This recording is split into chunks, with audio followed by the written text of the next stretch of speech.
Alumnos EAR Chile, en esta clase veremos cinética química.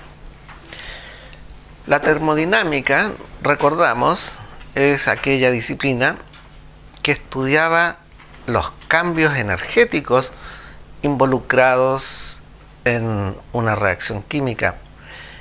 Ahí estudiábamos lo que era la entalpía, la entropía, la energía libre de Gibbs.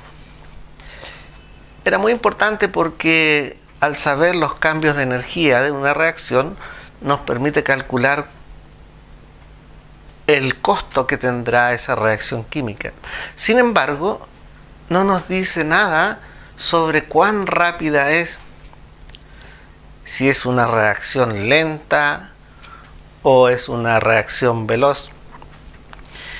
Esa respuesta nos la da la cinética química. Cinética, la palabra cinética viene del griego, kinesis, movimiento. Y es el tema que estudiaremos en este video. La cinética no solo nos habla de la rapidez de las reacciones químicas, sino también nos explica los factores que influyen en esa rapidez y además los mecanismos por los cuales ocurre una reacción química. La velocidad de reacciones químicas, hay varias definiciones de distintos tipos de velocidades, por eso le he puesto 1. Tenemos la primera que se llama velocidad media, V sub m. Y como lo dice su nombre, es un valor promedio en determinados instantes de tiempo. Aquí tenemos una reacción química general, reactivo A, reactivo B, producto C, producto D. Si nosotros hacemos un gráfico concentración-tiempo, estarán representados estos 4 compuestos. Unos de ellos observamos que van disminuyendo, se van agotando. Estos tienen que ser los reactivos. Por ejemplo, esta curva puede representar al reactivo A y la curva siguiente puede representar el reactivo B. Y en la medida que transcurre nuestra reacción, van apareciendo los productos C y D, que estarán representados por estas curvas que parten de 0 al comienzo de la reacción. El eje X es tiempo. Esta puede ser, por ejemplo, el producto C y esta la curva del producto D. Eso significa ese gráfico. ¿Cuándo podemos considerar que ha terminado la reacción? Cuando las concentraciones se mantienen constantes. Podemos decir que más o menos eso ocurre aquí. Cuando observamos que ya esto se transforma en una línea recta. La idea de la cinética es ver cuánto tiempo pasó para lograr este fin de la reacción o saber los tiempos intermedios. Tendremos la siguiente expresión matemática para calcular esa velocidad media. Puedo usar como referencia, si estoy en un laboratorio, y por ejemplo voy midiendo la cantidad que hay de reactivo A través del tiempo.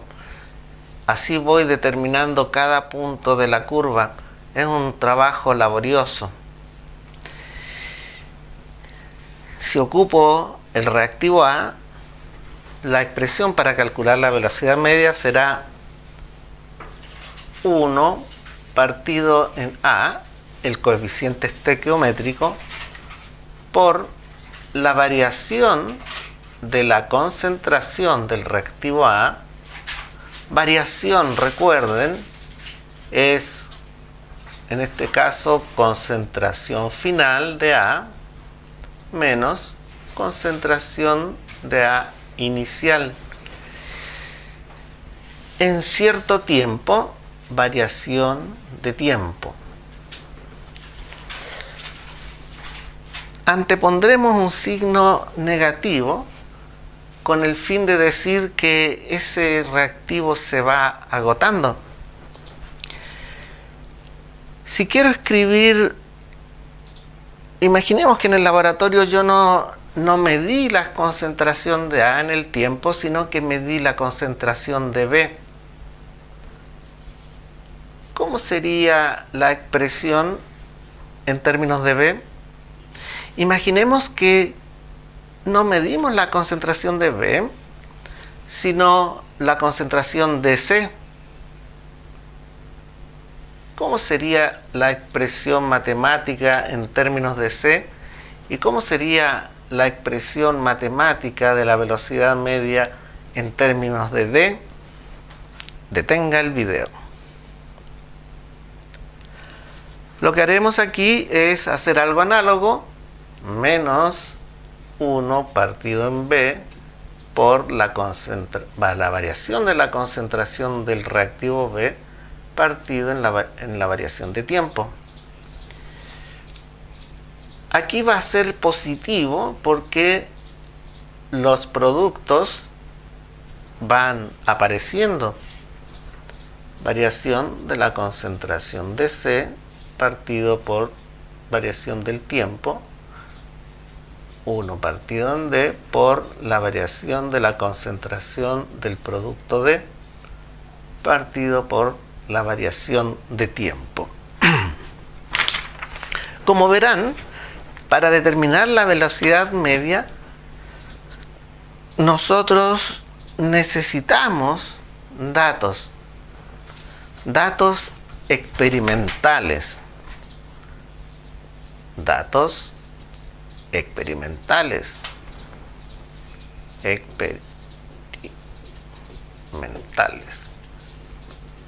Los datos pueden ser presentados tanto en un gráfico como en una tabla. No es una mera expresión matemática. Ahora bien, para explicar y entender el proceso de las reacciones químicas, se han diseñado teorías. ¿Cómo es que A se combina con B para dar el resultado C y D? Tenemos teorías. Está la teoría de las colisiones y la teoría del complejo activado. En la teoría de las colisiones podemos imaginar a los átomos como si fueran esferas, a las moléculas como esferas. Por ejemplo, esa y esa.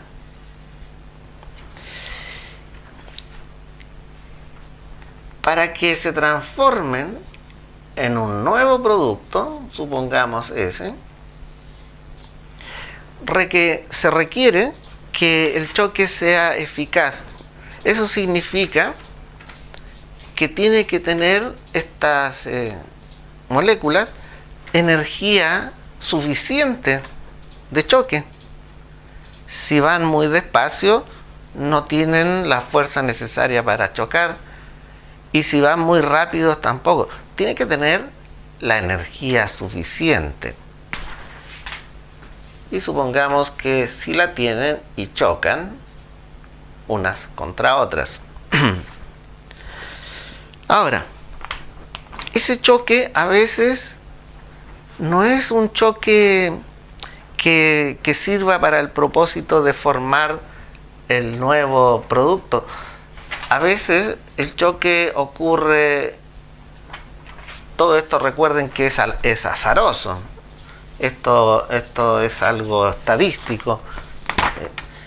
Chocan, por ejemplo, de costado, y esta sigue su viaje para allá y esta para acá. Por ejemplo, ese choque no nos sirve porque es apenas un roce. Lo que necesitamos es que tengan la orientación adecuada, que choquen de frente. Si no lo hacen, entonces no se formará el producto que deseamos y tendremos nuevamente por ahí estas dos sustancias. Por lo tanto, las colisiones con choque eficaz deberán tener estas dos condiciones: una energía necesaria, suficiente, y una orientación adecuada.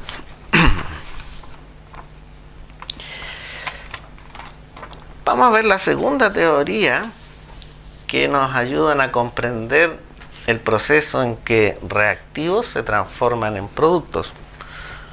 Observen que son teorías. No es posible observarlos experimentalmente, el proceso en cómo ocurre una reacción química. Solamente lo imaginamos. Y esta es la teoría del complejo activado. Para explicarlo, vamos a recurrir a un gráfico termodinámico en donde tendremos los reactivos a un cierto nivel de energía y los productos a otro nivel de energía. Observamos que como la energía de los productos, de los reactivos, la energía de los reactivos es mayor que la energía de los productos, se trata de qué tipo de reacción. De acuerdo a nuestros conocimientos de la termodinámica, podemos decir que es una reacción en que delta H es menor que 0. Porque los reactivos, para pasar a productos, han debido perder energía.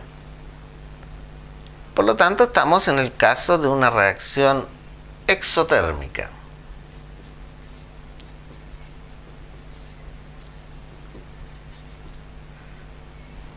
Es necesario liberar calor para producir los productos. En palabras coloquiales, no científicas, podemos decir que a la reacción que estamos graficando aquí no le gusta el calor, se deshace de él. Bueno, hay otra cosa notable, según esta teoría del complejo activado, es que para pasar de reactivos a productos, no basta solamente con que los reactivos se deshagan del calor, sino que tienen que vencer una barrera energética. Está representada con esta curva en forma de campana. Los reactivos deben elevar su energía hasta cierto punto y luego ir liberando esa energía hasta llegar a convertirse en productos. No es un camino recto. Esta barrera energética que deben sortear se llama energía de activación. De aquí a aquí, EA. EA, energía de activación.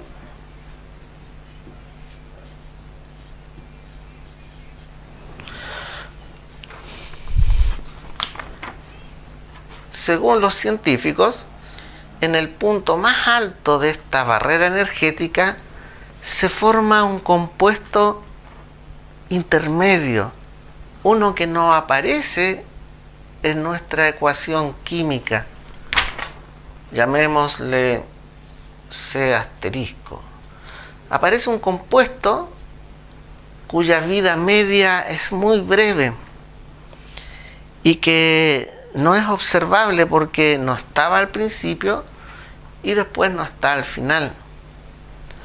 Esta teoría le ha llamado a ese compuesto intermedio complejo activado. Podemos pensar lo siguiente para clarificar un poco más. Imaginen una reacción en que el reactivo A se transforma en el reactivo B. Nosotros podemos ver que inicialmente tenemos A y cuando termina la reacción química vemos que tenemos producto B. Es todo lo que vemos y medimos. Esta teoría dice que es probable que esta reacción no ocurra así. Estos son los mecanismos con que ocurre una reacción química y esto se determina experimentalmente. Esto lo podemos asociar a cuando estudiamos en termodinámica la ley de Hess. Ahí vimos ya que las reacciones químicas podían ocurrir en pasos. Imaginemos que esto ocurrió de la siguiente manera.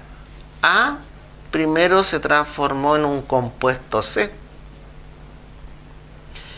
Y después ocurrió el paso de que ese compuesto C se transformó en el producto B. Y si nos acordamos de la ley de Hess, podemos hacer más o menos algo parecido. Si lo sumamos, se va y queda la reacción general A, B. Eso es lo que dice esta teoría, la existencia de una sustancia intermedia en el punto más alto de la energía de activación. Es otra forma de entender las reacciones químicas. Yo he hecho el gráfico del caso en que delta H es menor que 0, una reacción exotérmica. Sería bueno hacer el gráfico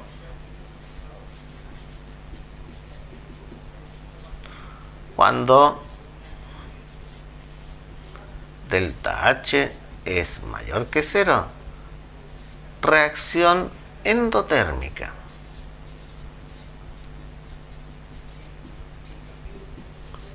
Podría hacerlo inmediatamente. Detenga el video. Este gráfico será muy sencillo, ya que sabemos y podremos hacer nuestros ejes de energía. Y ahora los reactivos irán más abajo y los productos más arriba.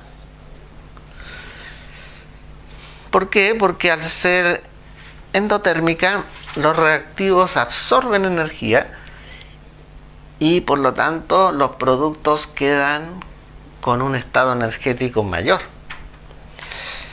La barrera de energía que deben pasar, llamada energía de activación, podemos dibujarla así. Y de aquí hasta acá será nuestra energía sub A, energía de activación. La diferencia de energía entre productos y reactivos será esta, de aquí hasta aquí, delta E.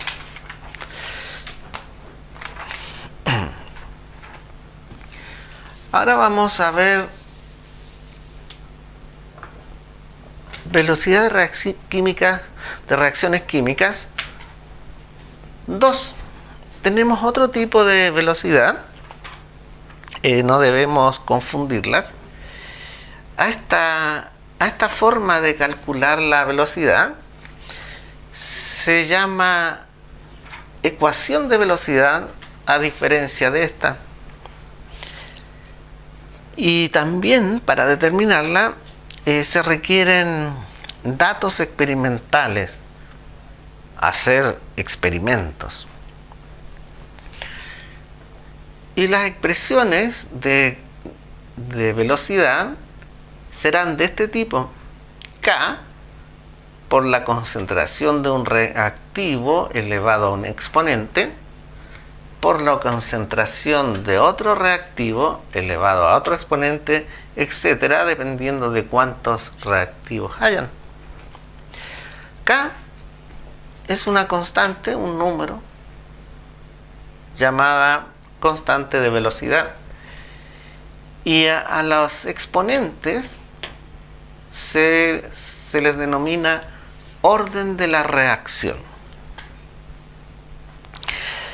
Por ejemplo, podemos tener que para una determinada reacción su ecuación de velocidad es esta, constante. En este caso no hay exponentes, por lo cual diremos que es de orden 0. Aquí tenemos otro ejemplo, hidrógeno más yodo para dar ácido yohídrico, y experimentalmente se ha encontrado que su ecuación de velocidad es K por la concentración de hidrógeno por la concentración de yodo. Recordamos de matemática que cuando no hay un número en el exponente es porque hay un 1 invisible. Si nos preguntan el orden de la reacción química, el orden de esta reacción, nosotros podemos dar varias respuestas y todas están bien. Por ejemplo, podemos decir que esta reacción es de orden 1 respecto del hidrógeno. Podremos decir que esta reacción es de orden 1 respecto del yodo. Y finalmente podremos decir que es de orden 2 global. El orden global de una reacción química corresponde a la suma de los dos exponentes que haya. Finalmente voy a comentarles los factores que influyen en la rapidez, en la cinética de las reacciones químicas. Pueden haber más, pero estos son los más importantes. La temperatura influye en el sentido de que si la reacción es, supongamos, exotérmica, podemos pensar coloquialmente que a esta reacción no le gusta el calor, está tratando de liberarse, aunque requiere de una energía de activación, recuérdenlo. Por lo tanto, influirá si realizamos esta reacción a baja temperatura o a alta temperatura. Inversamente, si es una reacción endotérmica, necesita calor para ocurrir, absorbe calor. Por lo tanto, si trabajamos a una temperatura mayor, nuestra reacción se favorecerá. Ahora, si A y B son gases, o por lo menos uno es gas, la presión será muy importante para producir las colisiones, los choques eficaces entre las moléculas. A mayor presión hay mayor probabilidad de que estos choques ocurran más rápido. También si estamos en fase líquida, por ejemplo, la concentración molar influirá la cantidad que haya de reactivos. A mayor cantidad de reactivos será más probable que hayan choques. También se favorecerá la velocidad de la reacción. Influye el estado, si es sólido, líquido o gaseoso. El estado más conveniente es el gaseoso, porque las moléculas están totalmente separadas y sus choques pueden ser más rápidos. Y también influye el grado de división, el estado de agregación de la materia. Por ejemplo, si tenemos un bloque A y queremos que reaccione con otro bloque B, esta reacción sucederá, pero no tan eficazmente y lentamente, a que si nosotros molemos esto en un mortero, lo picamos, lo transformamos en un polvito, y este también, y luego los mezclamos, favoreceremos la reacción al producir esta mezcla. Y tenemos finalmente el uso de catalizadores. Me gustaría que investigaran mucho sobre los catalizadores. Existen catalizadores positivos y catalizadores negativos. Los catalizadores positivos hacen que la reacción ocurra más rápida y los catalizadores negativos hacen que la reacción ocurra más lenta. Pero recuerden averiguar qué son los catalizadores. Es muy importante. Y buscar ejemplos.